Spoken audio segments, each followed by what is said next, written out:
What's up everyone, my name is Coleman, and today, in this video, we'll be taking a look at a company that is more likely to be searched for than the words real estate, and that is Zillow, ticker symbols Z and ZG. They actually have two different ticker symbols because they have two classes of shares, similar to Google. So ticker ZG are their Class A common stock, while Class Z are their non-voting Class C shares created to fund acquisitions without diluting voting rights. With that said, there's a lot to cover, so let's get into the format. First, I'll go over the company and break down their different businesses, segments, and revenue streams.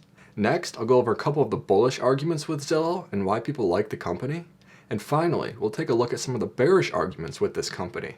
And by the end, hopefully you'll have a better understanding of Zillow and whether they might be worth looking into or even investing in, although none of this is financial advice. So let's waste no time and get right into part number one, which is what is Zillow? Well, Zillow is a leading digital real estate company in the US, used by nearly 230 million people a month. Now most people have probably heard of Zillow, and when that name comes to mind, you probably think of the company that lets users buy, sell, and rent houses through their apps like Zillow and Trulia, which is correct, but when you actually dig into the company a little more, you'll find out that Zillow does much more than that. They have actually been pivoting their business, and they now offer services where they'll buy your home from you, sell a home to you, and finance your home. This pivot is called Zillow 2.0, and it allows Zillow to provide services throughout the entire stage of the real estate process. Because of this, Zillow now organizes their business into three segments, which I'll break down. So far this year, homes has made up about 59% of their revenue, internet media and technology, or IMT, has made up about 36% of their revenue, and mortgages have made up about 5% of their revenue. Homes is currently their main business, so I'm going to go over that first. Without question, their main revenue stream in this segment is Zillow Offers, which is Zillow's version of flipping houses. How this works is that sellers who are trying to get rid of their home can go to Zillow Offers and sell their home to Zillow. Zillow will use their technology to come up with an offer price slightly below market value, and after an evaluation, they'll give you a cash payment for your home. Zillow will then make repairs to the home and eventually sell it later for a profit. This service is also called iBuying or instant buying, and it makes up over 99% of Zillow's homes revenue. Now iBuying is still a developing market, but it's supposed to have benefits for both the buyer and the seller. For sellers, iBuying is supposed to make selling a home simple and fast because you can sell your house without putting it on the market, and you can select the closing date.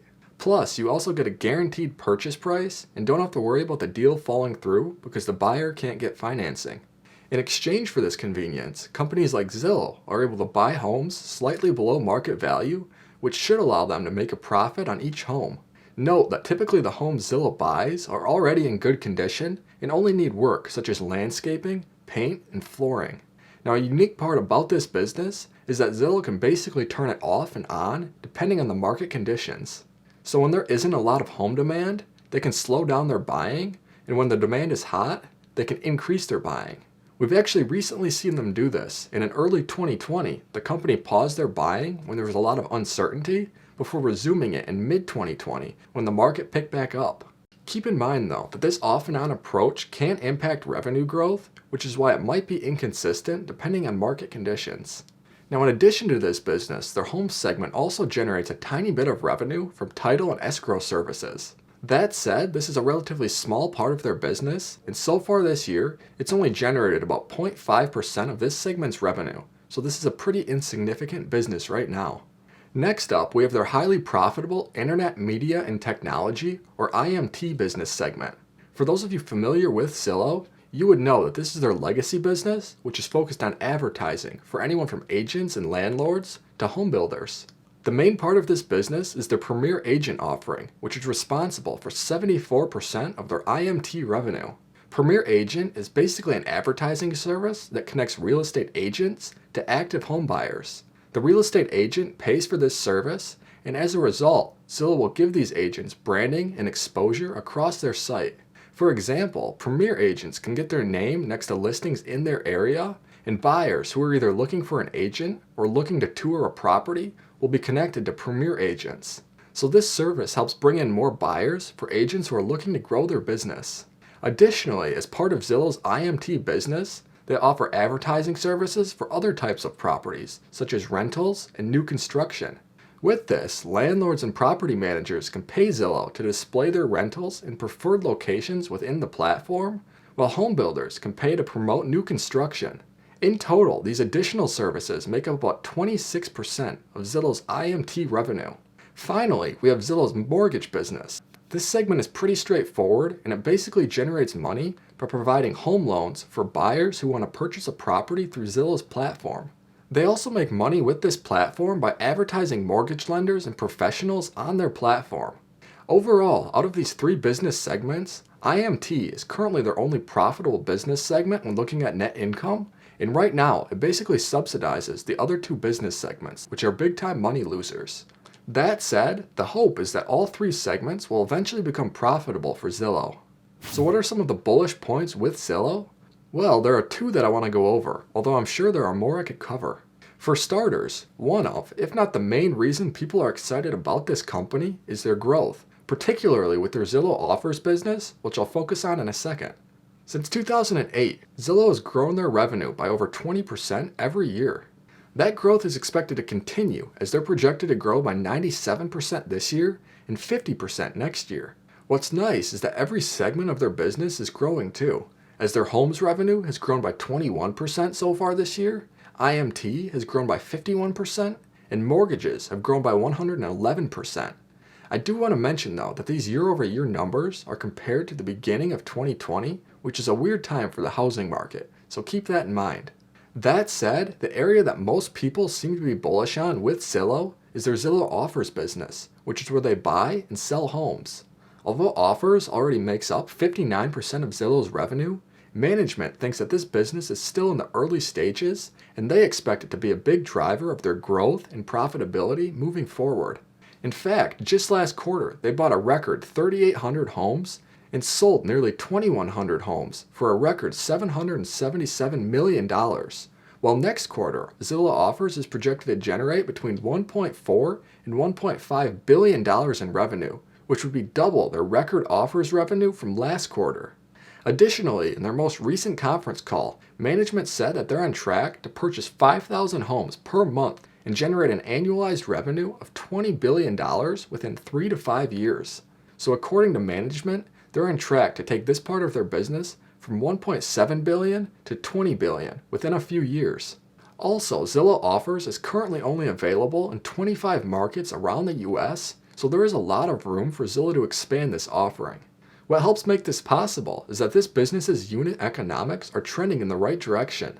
In the most recent quarter, the average price they paid for a home was $370,000, and their total operating costs per home, which includes the purchase price, repairs, etc., was $348,000, meaning that the company has about a 5.3% margin on their homes.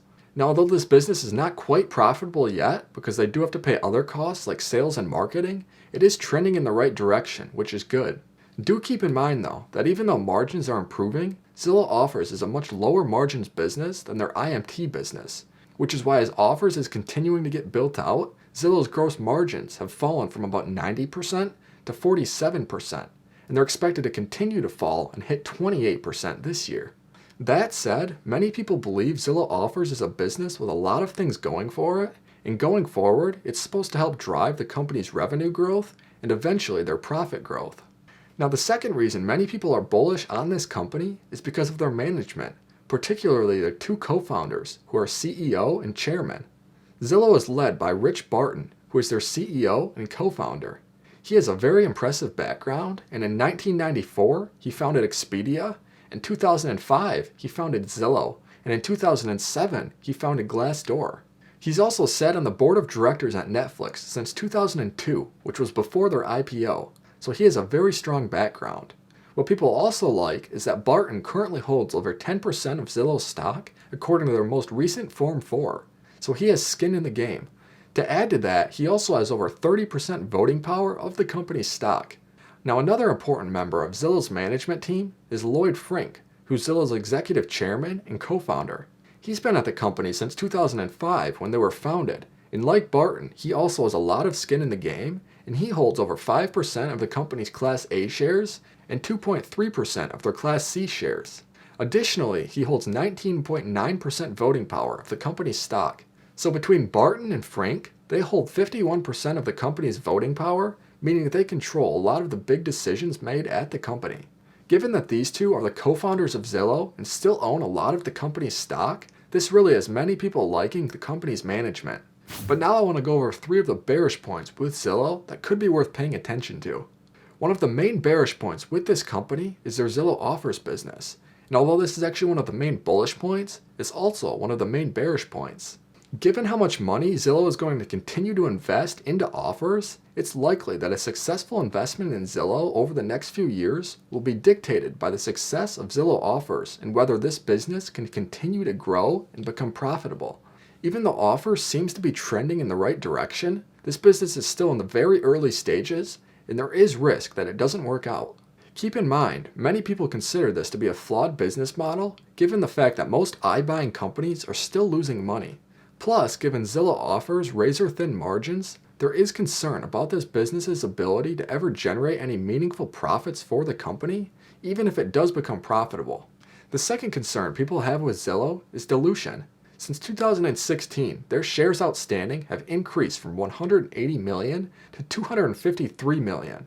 Much of this issuance is because of acquisitions, since Zillow likes to acquire other companies, and stock-based compensation. Now, although this type of share increase isn't the end of the world, it's about an 8% increase per year, which is something to pay attention to.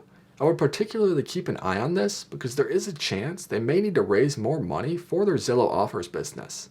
Even though the company is currently sitting on about $3.7 billion in cash and equivalents and has $2.8 billion in total debt, they do have aggressive expansion plans for their offers business, and because it's not yet profitable and so capital intensive, one way they might help fund this is through more dilution. Now maybe this never happens, but it is something to be aware of since Zillow does have a history of dilution. The third bearish argument with Zillow is that this business is cyclical and very reliant on a strong real estate market. Between flipping houses, advertising for real estate agents, and giving out mortgages, Zillow's revenue is 100% tied to real estate. So if the market goes down, people are concerned that they could have a much harder time making money. And since interest rates are at 0 and the real estate market is currently at record highs, it only amplifies that concern in people. Now, although this concern is somewhat hard to predict because we really haven't had a prolonged down market since 2008, I would keep in mind how the CFO of Opendoor, which is a competitor to Zillow, thinks that their business will perform during a downturn. She said, "I think our model is really designed to work across all kinds of markets, up markets, flat markets, and down markets. And since they run a very similar business to Zillow, maybe that's something to keep in mind when thinking about whether these types of businesses are cyclical." With that said, thank you so much for watching, and hopefully you liked the video. If you want to see me break down CleanSpark, which many people consider to be an interesting Bitcoin investment, then go ahead and click on this video right here, and I'll see you over there.